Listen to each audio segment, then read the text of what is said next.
Kita akan bersama-sama melihat satu bagian firman Tuhan yang akan kita renungkan bersama-sama pada siang hari ini, yaitu dari kitab Yeremia pasalnya yang ke-30. Yeremia pasalnya yang ke-30.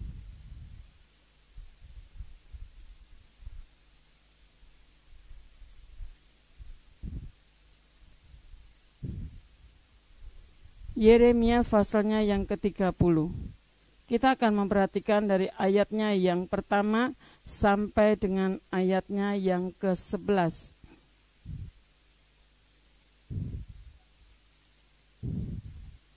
Nah, Bapak Ibu Saudara yang dikasihi oleh Tuhan, firman Tuhan siang hari ini saya berikan satu tema, yaitu cemeti.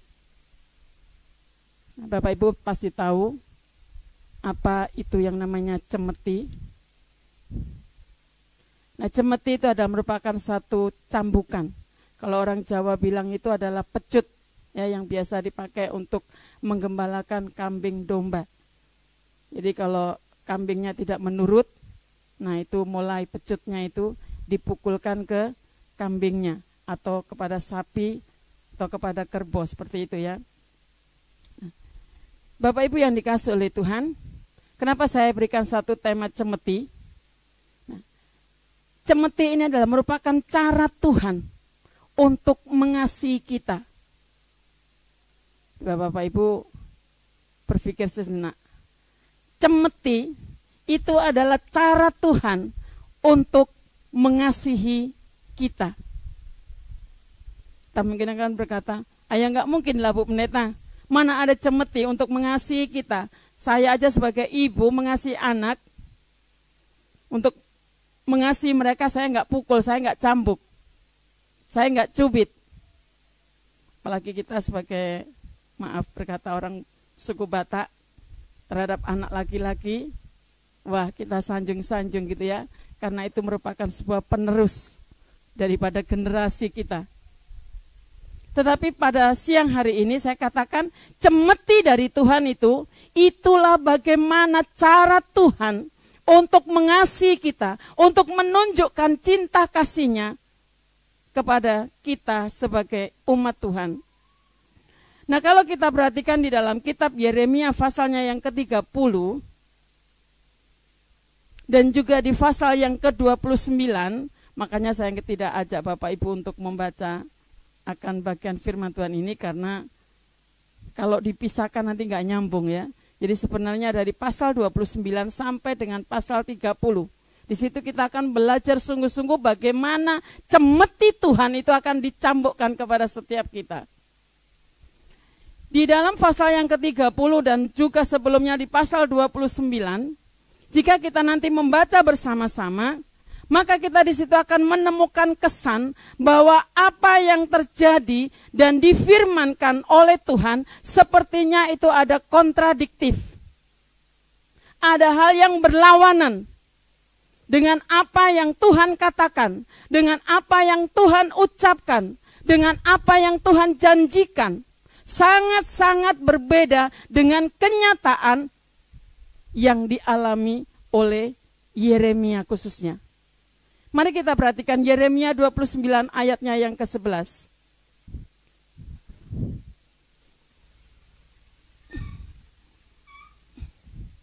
Yeremia 29 ayat yang ke-11. Kita perhatikan di situ. Saya baca bunyi firman Tuhan demikian. Sebab aku ini mengetahui rancangan-rancangan apa yang ada padaku mengenai kamu. Demikianlah firman Tuhan, yaitu rancangan damai sejahtera dan bukan rancangan kecelakaan, untuk memberikan kepadamu hari depan yang penuh harapan. Perhatikan dengan seksama apa yang dikatakan oleh Tuhan, apa yang diucapkan oleh Tuhan. Dikatakan di situ, Tuhan merancangkan sesuatu yang baik kepada kita.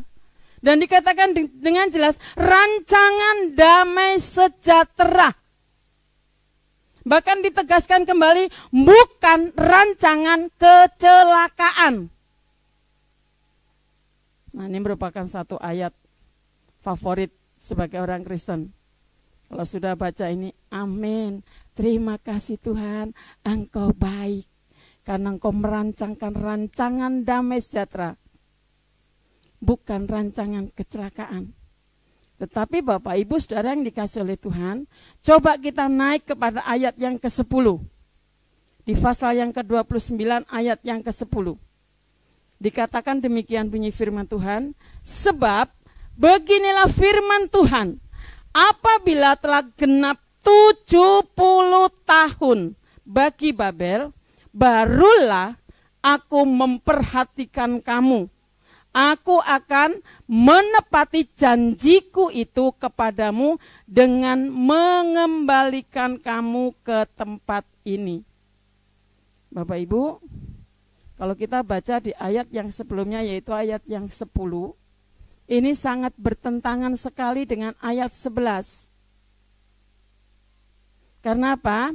Di ayat yang ke-10, di situ dikatakan, apabila telah genap 70 tahun,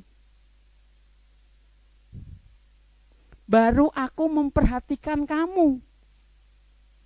Kalau di dalam Alkitab terjemahan lama, yaitu edisi pertama, di situ sangat keras. Dikatakan, apabila aku mendengar, baru. Dan dikatakan juga, apabila aku mengunjungi kamu, baru aku menepati janjimu. Tetapi dalam edisi yang baru, yang kedua, di situ dikatakan, saat sudah genap 70 tahun, barulah aku melawat kamu. Nah, yang enak itu memang di Alkitab yang kita baca. Sama dengan bahasa sehari-hari dikatakan, barulah aku memperhatikan kamu.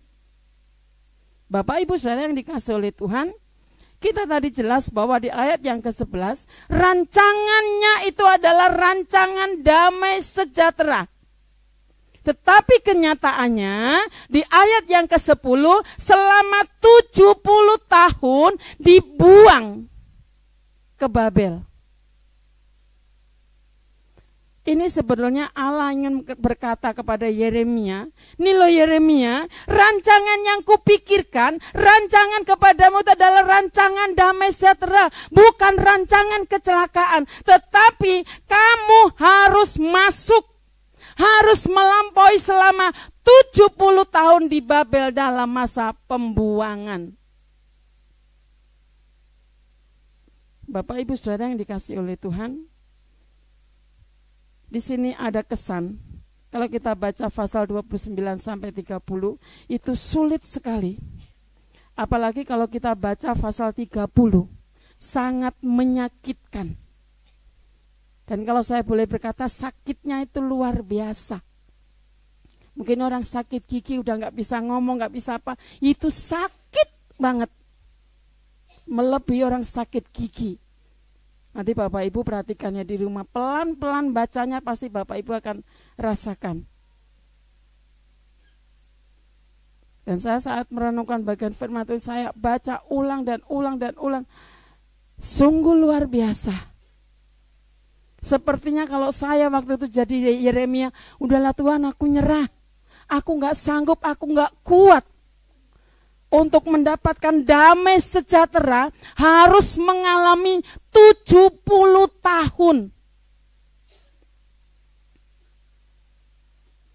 Bapak Ibu, saya aja kemarin malam sudah sempat berkeluh kesah kepada Bapak. Karena beberapa ini saya jujur sebagai orang tua tidak mengerjakan apa yang menjadi tanggung jawab saya sebagai orang tua. Masak segala macam, apa kata anak. Saya tahu dia juga pulang kerja capek. Tapi saya duduk diam. Rasanya badan saya ini capek banget. Karena justru di masa mendekati pensiun, malah saya disuruh keliling kelas. Dan lagi untuk wali kelas, semua jam masih di tangan saya. Saya baru sadar tuh kemarin ternyata saya tuh gak ada jam kosong. Makanya Bapak itu kali ini, udah, saya bilang saya capek ya. Kalau dia ngomong apa lagi, saya capek ya. Apalagi masuk di kelas 1 yang baru ini luar biasa. Baru mengajari anak di sana yang belum bisa baca. Di sini sudah teriak-teriak, di sana lompat, di sana ibu bukain halaman ini. Rasanya puyeng. Dan sudah lama saya tidak berkelut di kelas 1-2. Sekarang harus berhadapan kelas 1-2. Saya bilang, Tuhan ampuni. Sampai saya kemarin tuh teriak kencang, Tuhan Yesus tolong saya. Di situ anak-anak baru diam. Saya bilang, apa harus saya teriak Tuhan Yesus baru kalian diam? Saya tidak bisa membayangkan bagaimana Ibu Ria sebagai wali kelas 1 yang tiap hari berhadapan. Saya aja hanya berhadapan jam 7 sampai jam 9. Saya bilang, oh capek. Berbeda dengan kelas atas. Kalau sudah nerangkan, berisik, kita melotot, kita marah bisa. Tapi untuk kelas 1, kita nggak bisa marah. Kita harus nahan. Telan ludah, Tuhan Yesus tolong. Tuhan Yesus tolong. Nakal kayak apa? Sini sayang. Hei Tuhan. Bapak Ibu, ini gambaran Yeremia. Kalau kita perhatikan di 29 sampai 30, itulah yang dirasakan oleh Yeremia. Makanya saya katakan di ayat 30 itu sangat sakit. Kita perhatikan ayat yang kelima dan keenam dari pasal 30.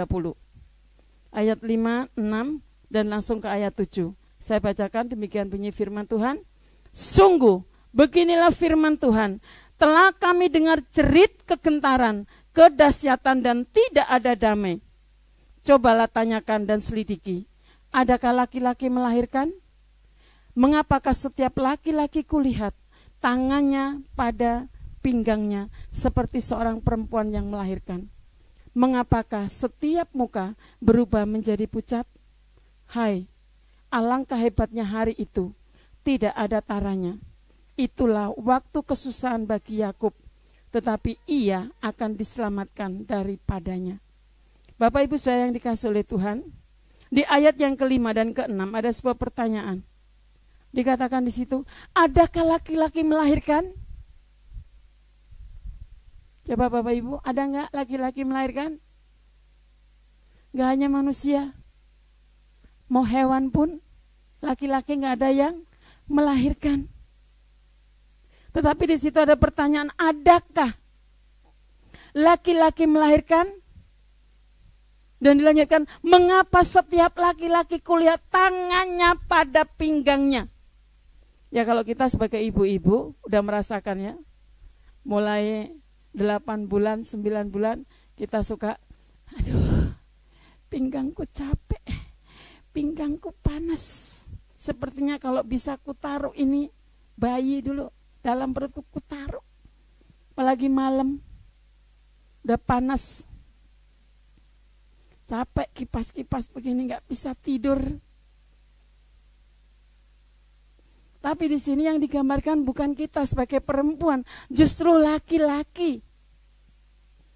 Yang dikatakan tangannya selalu pada pinggangnya seperti orang melahirkan. Ini gambaran sangat berat sekali beban yang ditanggungnya.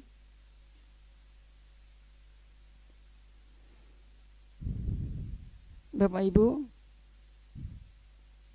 segitu parahnya laki-laki menanggung beban. Bahkan dikatakan di ayat yang ke-7, alangkah hebatnya hari itu, tidak ada taranya. Jadi sepertinya para laki ini sudah nggak sanggup, udah nggak kuat, nggak ada bandingannya kesulitan yang dihadapi oleh para lelaki ini. Dia bisa berkata, Tuhan, mana janjimu? Penderitaan sudah sedemikian rupa luar biasa. Kondisinya sangat sulit.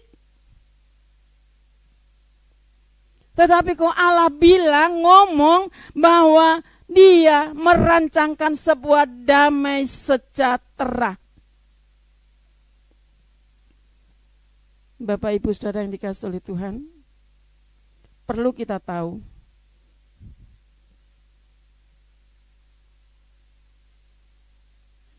di sini Yeremia nggak gampang menghadapinya. Justru dalam keadaan yang seperti ini, dalam kondisi yang seperti ini. Perhatikan ayat 1 dan 2. Di dalam pasal yang ke-30, ayat 1 dan 2. Firman yang datang dari Tuhan kepada Yeremia, bunyinya, beginilah firman Tuhan Allah Israel. Perhatikan di situ baik-baik kalimatnya. Tuliskanlah segala perkataan yang telah kufirmankan kepadamu dalam suatu kitab. Bapak Ibu, saya saja, kalau sudah ada orang bertanya tentang gereja kita awal, mulut saya sulit untuk menceritakan. Pasti adanya air mata yang keluar. Kenapa? Sangat berat buat kita di tempat ini. Sangat sulit. Sepertinya kita nggak sanggup melewati semua itu. Inilah yang Yeremia alami. Aku tuh nggak sanggup Tuhan, sudah sangat sulit. Bebanku berat melihat semuanya ini, mengalami semuanya ini. Mengalami pembuangan selama 70 tahun. Tetapi justru di sini Tuhan bilang apa? Tuliskanlah.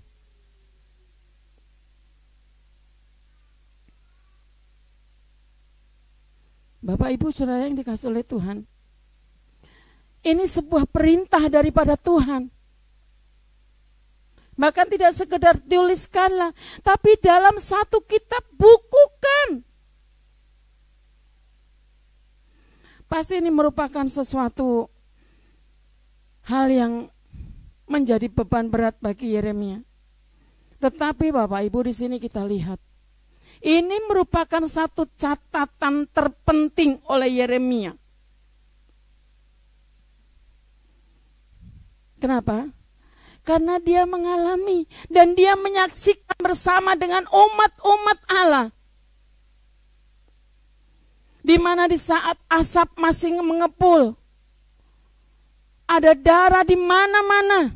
Bait Allah roboh, tembok hancur, bahkan anak-anak tua, muda, dewasa digiring ke Babel. Dan di situ Yeremia menyaksikan dengan jelas.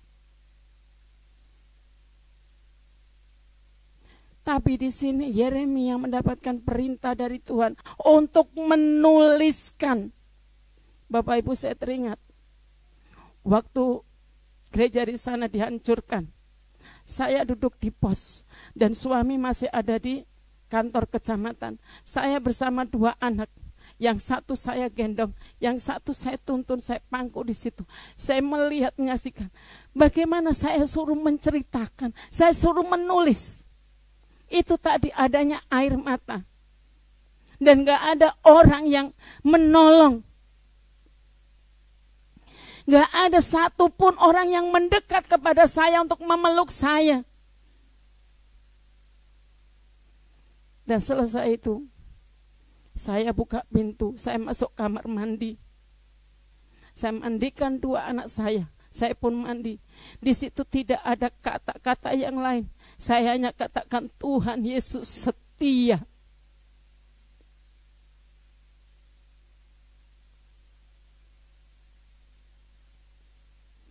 Bapak Ibu, makanya saya berkata, ini Yeremia luar biasa loh. Dia sendiri mengalami bersama umatnya. Bahkan saya aja nyanyi beberapa jam itu berlaku. Ini 70 tahun. Bapak Ibu hitung sendiri, 1 tahun 365 kali 70, berapa hari yang harus dilalui. Berapa jam, berapa menit. Saya hanya sekejap.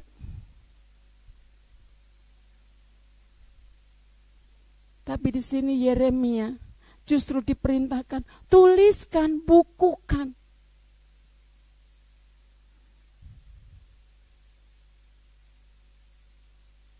Makanya kemarin waktu ulang tahun, saya tidak berkata banyak kepada Tuhan. Saya hanya bilang, Tuhan terima kasih.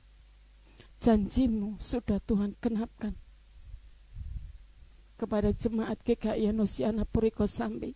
Dan saya katakan, anak muda remaja, bangkitlah. Meneruskan perjuangan mama bapakmu. Untuk gerejamu di tempat ini. Bapak Ibu, ini sesuatu yang sungguh sangat sulit.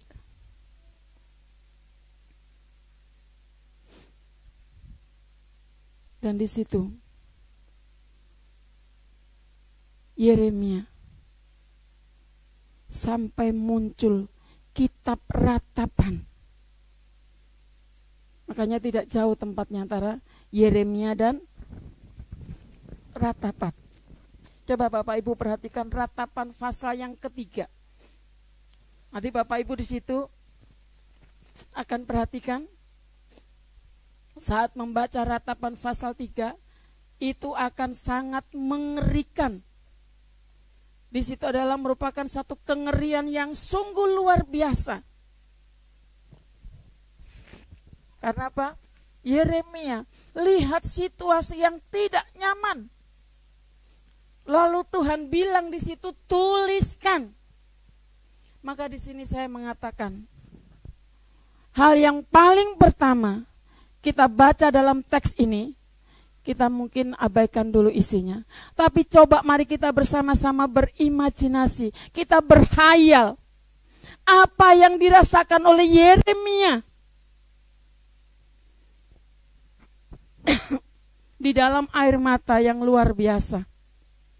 Baru di situ Yeremia menuliskan semua hal yang bertentangan dengan kenyataan. Kepahitan yang dialami.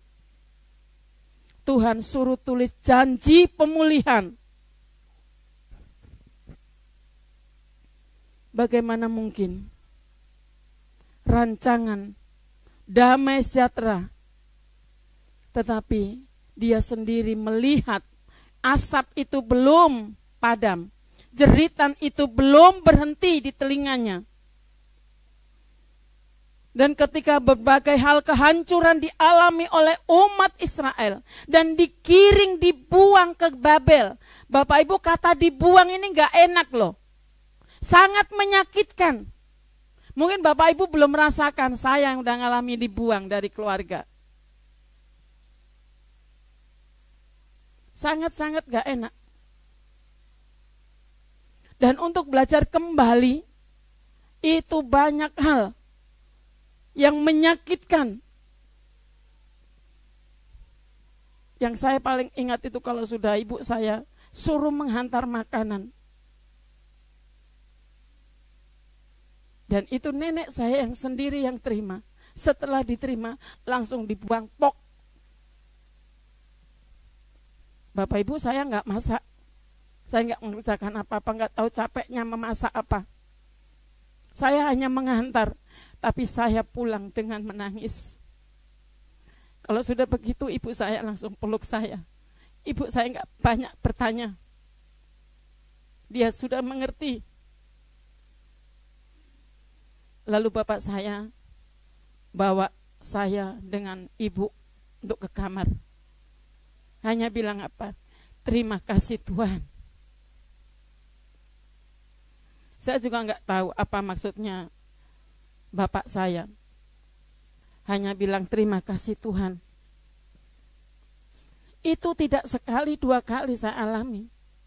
Setiap kali mama saya masak apa yang menjadi kesukaan orang tuanya, pasti saya suruh ngantar.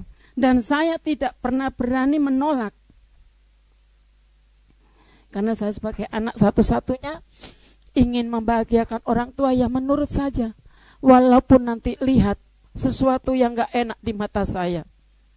Nanti saya sambil naik sepeda, saya balik lagi ke gereja, karena kami tinggal di gereja, di pastori. Pulang dengan menangis. Ibu saya kembali peluk saya, terus begitu. Dan itu berjalan sampai saya sudah masuk di STT Aletheia. Di situ pun masih juga dikatakan gak benar. Itulah rasanya orang dibuang. Kalau dibuang tuh nggak diakui. Namanya sudah dibuang, sudah dicoret dari daftar keluarga. Nah, Bapak Ibu Saudara yang dikasih oleh Tuhan, di sini kita perhatikan Yeremia rasakan seperti itu. Dicabut akarnya dan dipindahkan ke Babel, bangsa yang tidak mengenal Allah.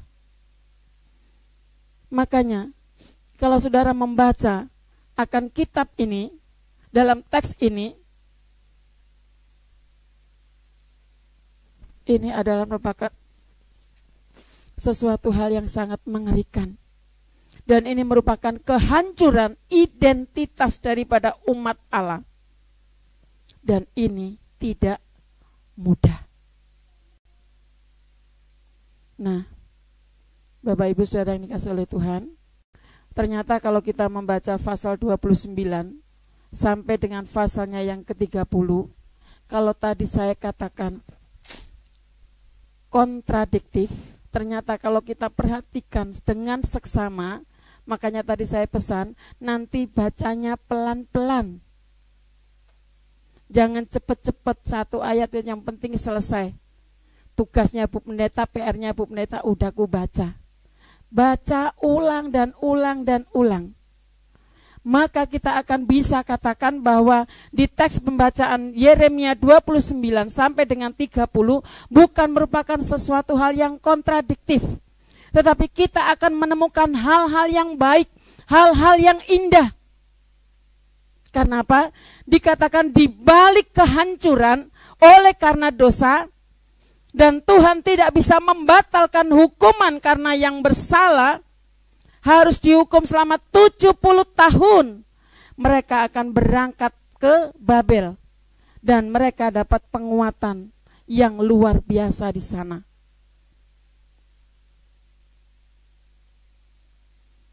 Bapak Ibu,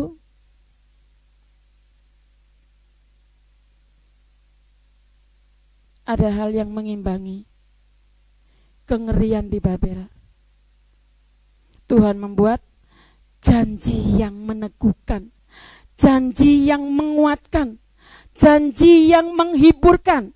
Perhatikan ayat yang ketiga dari pasal 30.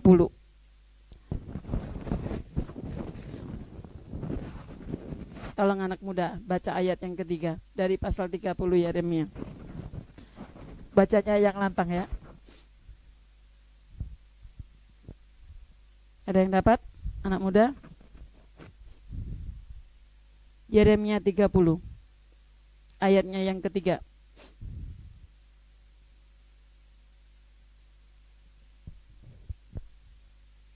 Ada muda-mudi? Tidak ada. Kalau tidak ada, ibu bacakan sendiri. Sebab sesungguhnya waktunya akan datang, demikianlah firman Tuhan, bahwa aku akan memulihkan. Perhatikan di situ. Keadaan umatku Israel dan lain sebagainya. Bapak Ibu Saudara yang dikasih oleh Tuhan, dikatakan apa tadi ayat 3? Aku akan memulihkan.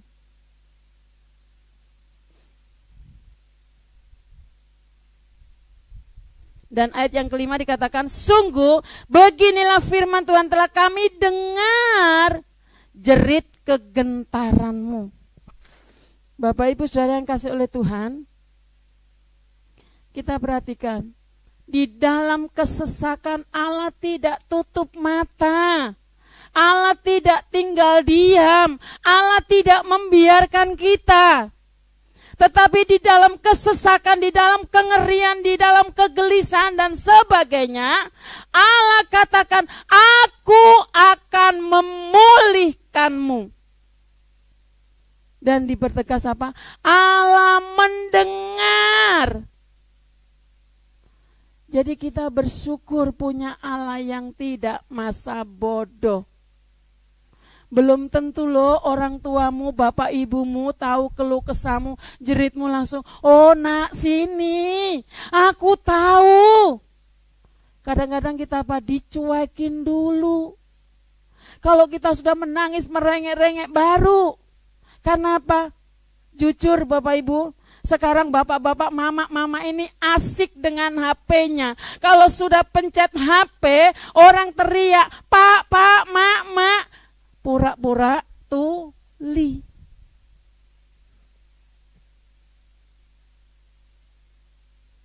Mau anaknya jalan kemana-kemana, hei. Ditanya, mana anakmu? Di sana tadi.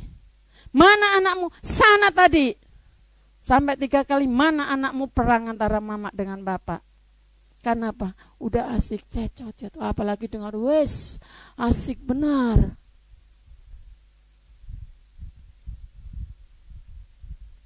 Tapi kita bersyukur punya Allah yang tidak seperti ini. Allah yang mendengar jeritan kita, keluh kesah kita. Bahkan ditandaskan Allah akan memulihkan.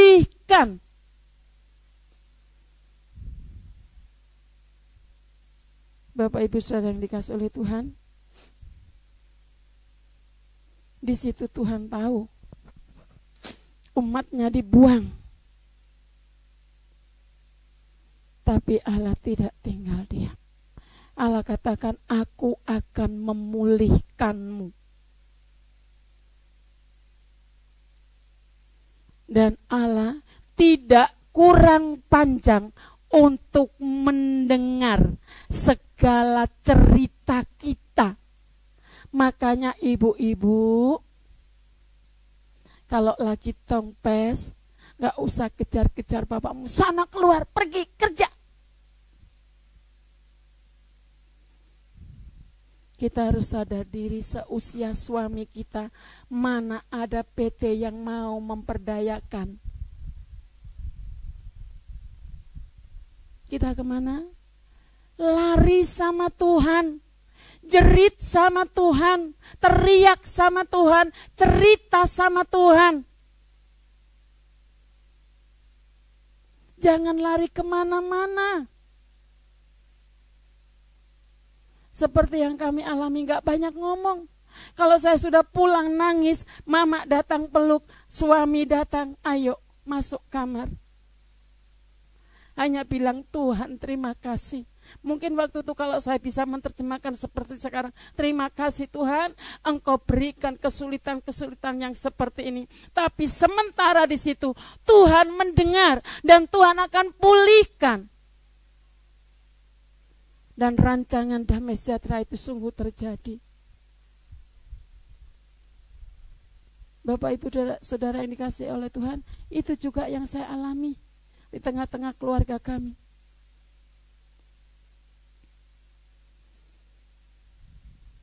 Bapak Ibu Saudara yang dikasihi oleh Tuhan, kita harus tahu dan ingat, seperti yang dikatakan di dalam Yesaya 59 ayat 1-2. Di situ tangan Tuhan tidak kurang panjang, apa artinya? Bahwa di situ artinya Allah itu peduli akan apa yang sudah dijanjikan, itu akan digenapkan kepada setiap kita. Allah itu juga peduli akan kondisi kita.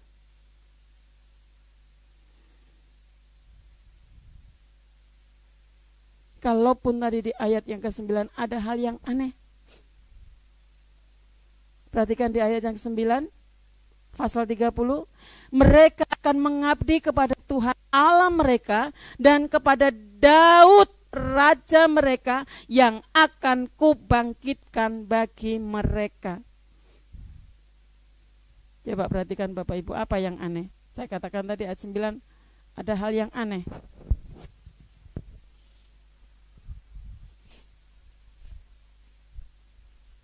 Mereka akan mengabdi kepada Tuhan Allah mereka dan kepada Daud raja mereka yang akan kubangkitkan bagi mereka.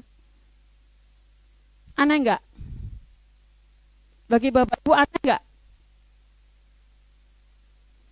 Bagi saya aneh. Bahkan sangat aneh. Kenapa? Daud itu sudah lama mati.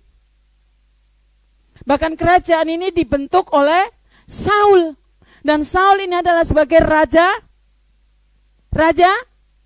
pertama.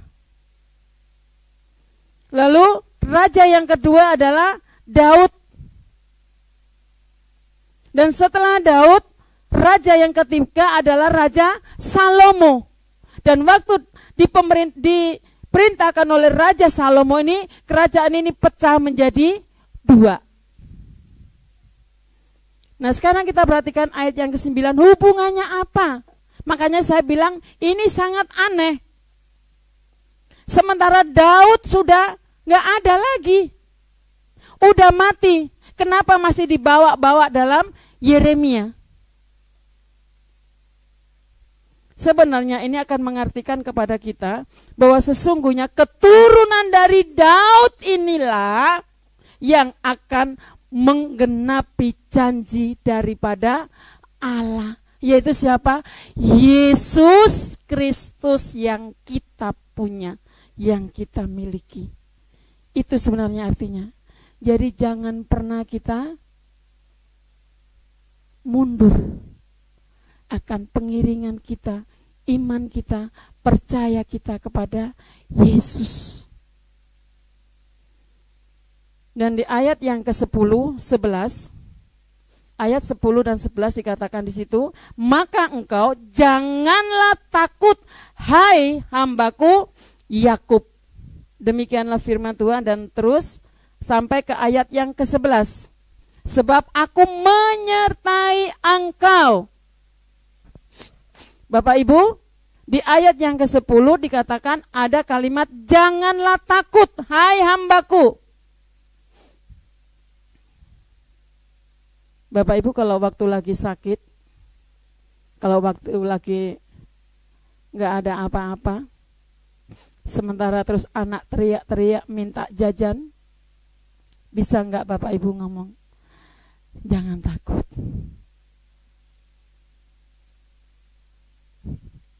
Bisa?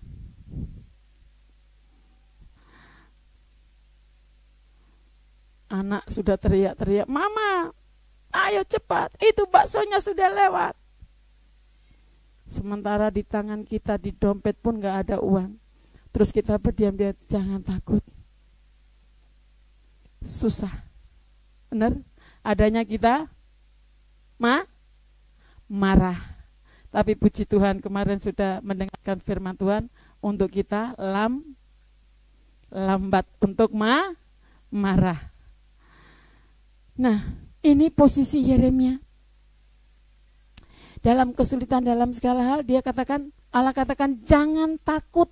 Ini sesuatu hal yang tidak mudah.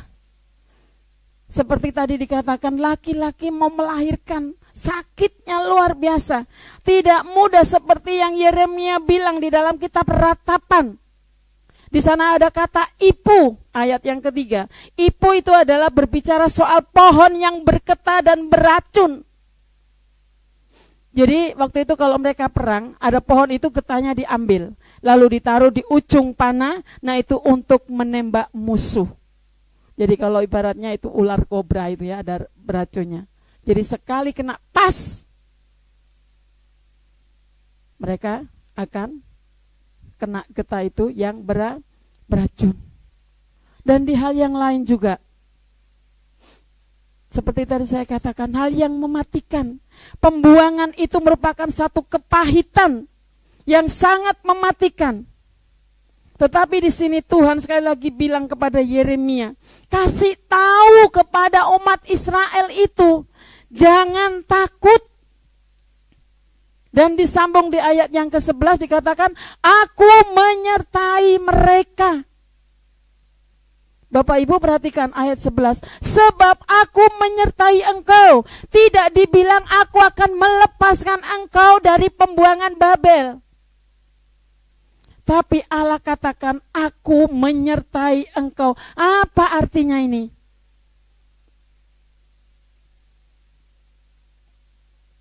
Bapak Ibu, di dalam kesulitanmu, di dalam kesusahanmu, di dalam berbagai hal yang menghimpit kehidupan kita. Bahkan di dalam ketidaknyamanan dan kengerian, ingat, kita harus tahu bahwa di deritamu aku sertai. Di kepiluhanmu ada aku. Di belenggumu aku ada di situ. Di terpurukmu pun Tuhan bilang apa? Jangan takut. Karena apa? Aku menyertai. Wah, tarik nafas panjang. Karena apa? Ini seakan membisikkan kepada kita sebuah ketenangan. Semua persoalan akan selesai. Tapi ingat,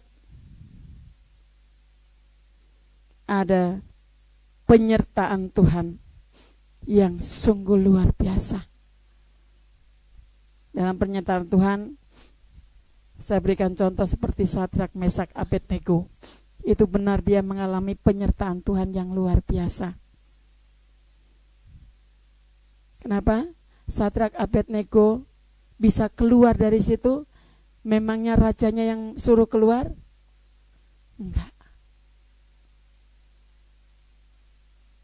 Allah yang suruh keluar? Enggak. Dia tetap ada di dalam di situ. Tapi perhatikan, pada saat mereka menghadapi hal yang seperti itu, di dalam kurungan itu, dalam bara api, terlihat berapa orang? 4. Di situ ada aku. Makanya saya katakan, bukan Allah yang suruh keluar mereka, tetapi justru rajanya. Keluargamu, sekarang aku mau ikut dan percaya kepada Allahmu. Bapak Ibu saudara yang dikasihi oleh Tuhan, bagaimana dengan kehidupan kita? Jujur, dalam kehidupan kita sebagai anak-anak Tuhan, kita hanya sering senang berkata, aku bangga punya Allah yang mengasihiku, menyayangiku, mencintaiku. Allah yang penuh limpah kasih, Allah yang setia, Allah yang maha pengampun. Tapi ingat, Bapak Ibu saudara yang dikasihi oleh Tuhan, menurut saya untuk merasakan kehadiran Tuhan, kita jangan lupa dengan hal yang lainnya. Kalau Bapak Ibu perhatikan uang koin, itu bolak-balik berbeda enggak? Berbeda. Nah, itulah gambaran di dalam kehidupan kita sebagai anak Tuhan. Seperti adanya 2 koin tadi. Gambarnya berbeda. Yang pertama kita melihat bahwa Tuhan itu maha kasih, penyayang, pengampun, panjang sabar, dan lain sebagainya yang bagus-bagus yang saudara sering katakan. Tetapi jangan pernah lupa sisi yang lain. Allah katakan, aku adalah Allah yang cemburu. Itu yang harus kita ingat.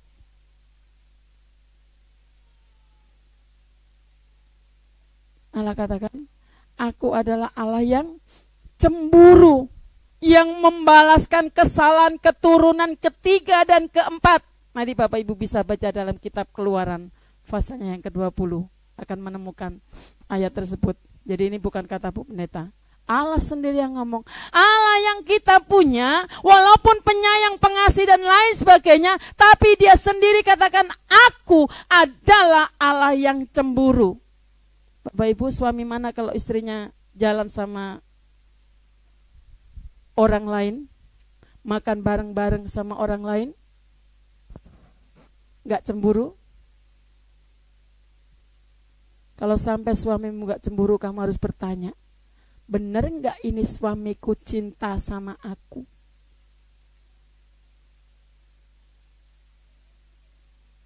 Sama. Kalau Pak Hardi jalan sama orang lain, saya mendengar dari orang lain, saya pulang gak akan banyak ngomong. Saya akan diam.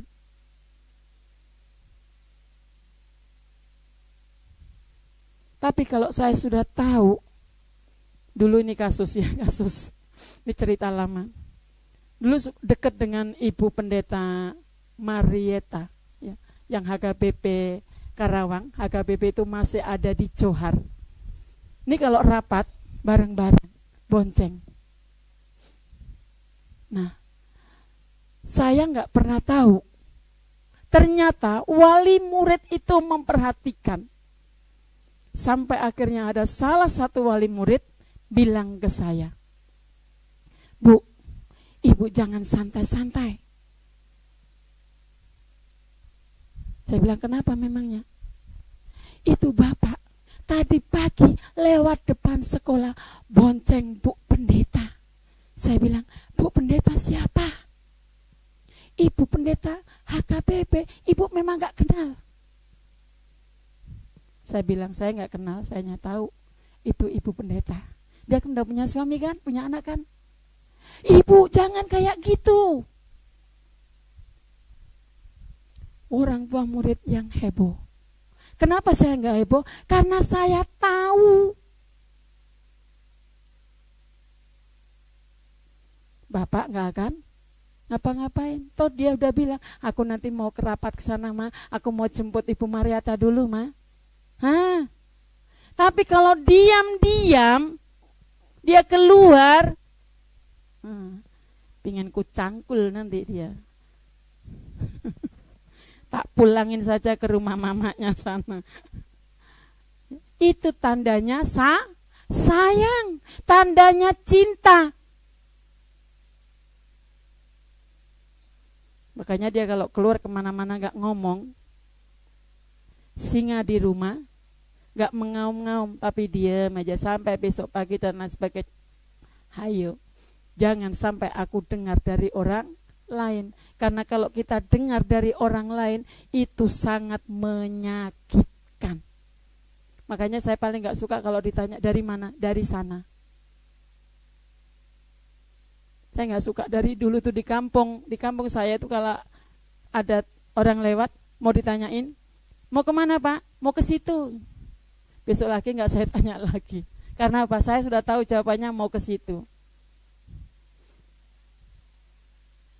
Tuhan juga begitu. Dia sayang, dia cinta, dia memperhatikan, dia peduli. Tapi ingat, di sisi koin yang sebelah ada dikatakan, aku adalah Allah yang cemburu.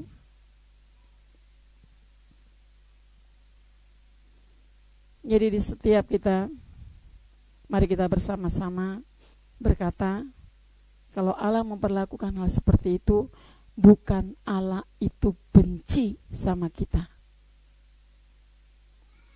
Karena apa? Kalau kita perhatikan di dalam Yeremia 29-30 tadi, di balik murkanya Allah sayang kepada kita. Dia mengalirkan akan cinta kasihnya kepada umatnya. Sama dengan kalau dulu waktu kecil, kalau sudah hujan deras, nah kalau dulu anak hujan-hujanan tuh gak apa-apa. Justru kalau hujan disuruh keluar mandi air hujan, hujan-hujanan. Lalu bapak saya itu bikinkan apa itu, perahu dari kertas.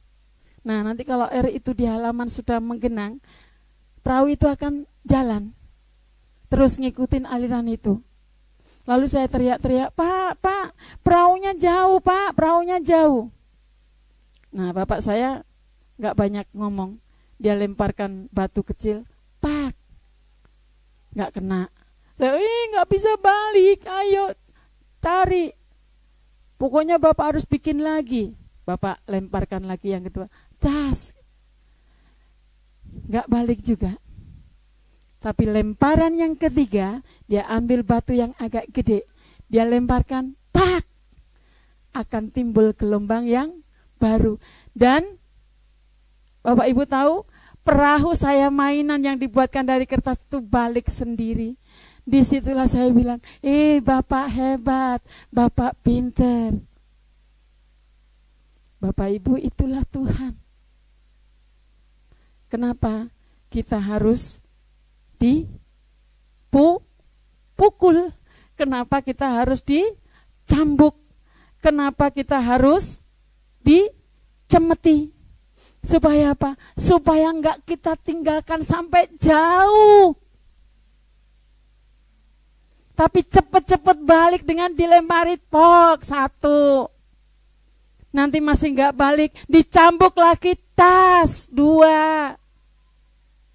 Masih enggak balik, dicambuk lagi pengen tas, enggak balik. Bapak Ibu Saudara yang dikasihi oleh Tuhan. Ingat, kalau kita sudah mendapatkan lemparan atau cambukan dari Tuhan, jangan terus enak-enak. Tuhan kan sayang, Tuhan kan baik. Bapak Ibu, lemparan-lemparan tertentu yang kita terima atau yang diterima daripada Yehuda, itu bukan tanda Tuhan benci karena kita dipukul, kita dicambuk, kita mungkin dicewer telinga kita sama Tuhan. Tapi itu supaya kita tadi seperti perahu saya tadi, pulang kembali lagi kepada pemiliknya.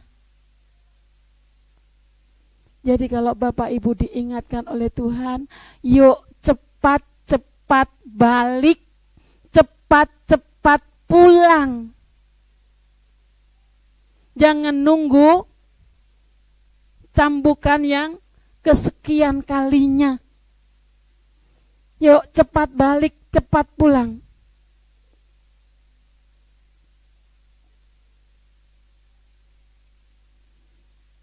Kenapa dilakukan seperti itu?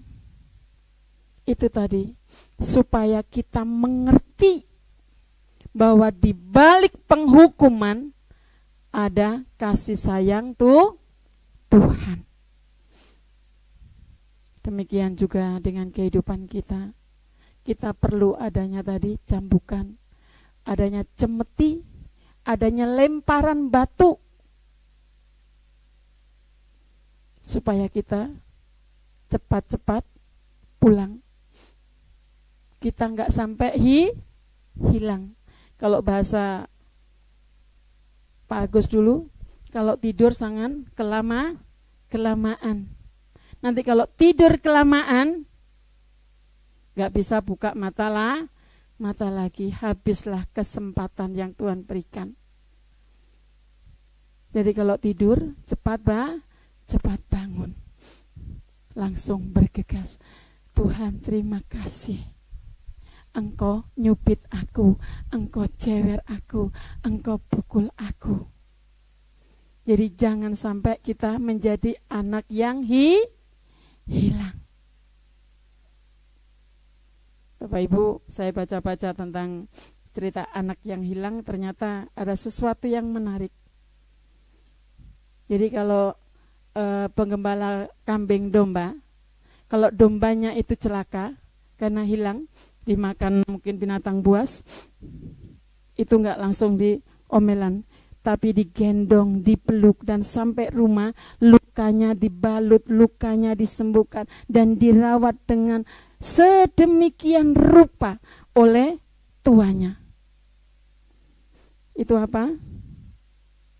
Itu mengingatkan kepada setiap kita.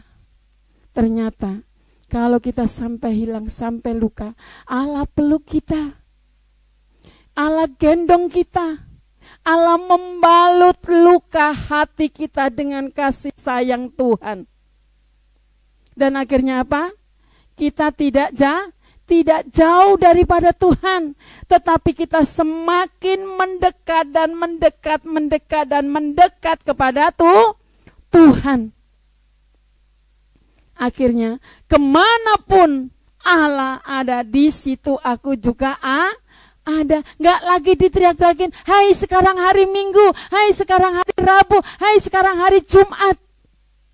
Tapi sudah tahu sendiri, oh sekarang hari Rabu ada persekutuan, oh sekarang hari Minggu ada ibadah. Gak lagi kayak anak-anak kita.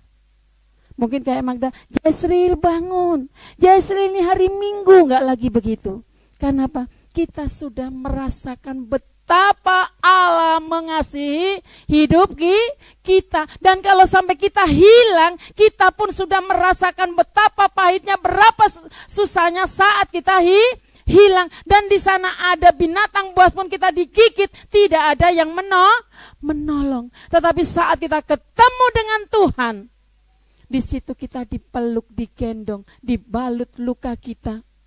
Lalu kita dirawat sedemikian rupa sama Tuhan. Akhirnya kita menemukan sukacita, menemukan tadi yang namanya janji Tuhan, rancangan Tuhan adalah damai sejahtera, bukan rancangan kecelakaan. Nah, Bapak Ibu Saudara yang kasih oleh Tuhan, ingat, kita sebagai anak-anak Tuhan, mungkin saat ini kita di dalam kesusahan, di dalam kelemahan, di dalam kegelisahan, atau mungkin kita saat ini sudah dicambuk, sudah dicemeti sama Tuhan 1, 2, 3 kali belum balik. Yuk, cepat-cepat. Kalau kita tahu anak saudara famili kita, mari kita jangan tinggal diam. Tetapi kita ingatkan mereka, kita bawa mereka kembali kepada Tuhan. Dan kita katakan kepada mereka, jangan takut. Karena apa? Karena aku menyertai engkau. Saudara tahu berita Natal yang paling terkenal apa? Tahu? Berita Natal yang paling terkenal? Itu sampai diucapkan 3 kali oleh Tuhan. Yang pertama, kepada Maria. Tuhan katakan apa? Jangan takut. Yang kedua, kepada tunangannya sendiri, Yusuf. Jangan takut. Dan yang ketiga dikatakan kepada para gembala. Juga bilang jangan takut. Nanti Bapak Ibu mulai kotak-katik lagi kisah Natal. Benar enggak? Maka di sini saya mau katakan dan tekankan hal yang sama, supaya kita sebagai anak-anak Tuhan akan sungguh-sungguh mengabdi kepada Tuhan. Karena dari keturunan Daud itu akan dibangkitkan, yaitu Yesus Kristus yang akan melakukan itu di dalam kehidupan kita. Maka pada siang hari ini saya mau tutup akan firman Tuhan ini dengan saya mau berkata, jangan takut, aku menyertai kamu.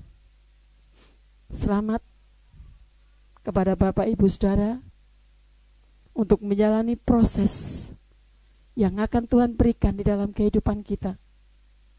Dan mungkin proses itu tidak mudah buat kita. Mungkin proses itu sangat sulit buat kita.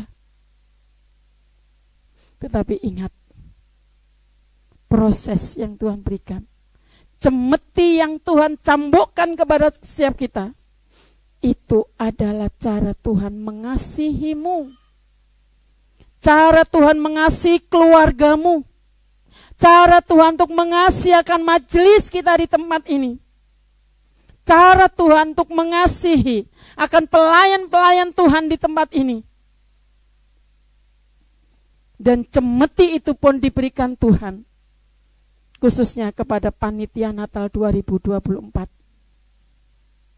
Kita tidak tahu apa yang akan terjadi, apa yang akan kita hadapi. Mungkin kita berkata, waduh aku dijadikan panitia. Ada banyak hal yang sulit, apalagi sudah tahu ada Natal bersama se-Jabodetabek, pasti keuangan akan lebih besar. Ingat, walaupun berat, walaupun susah, Mari kita bersama-sama katakan, jalani saja, hadapi saja. Ingat, dengarkan perintah Tuhan tadi. Jangan takut. Tapi mari kita bersama-sama hayati janji Tuhan. Dengan dia berkata, aku menyertai kamu. Jadi genaplah bahwa rancangan Tuhan bukanlah rancangan kecelakaan, melainkan rancangan damai sejahtera. Mari kita bersama-sama tunduk kepala, kita berdoa.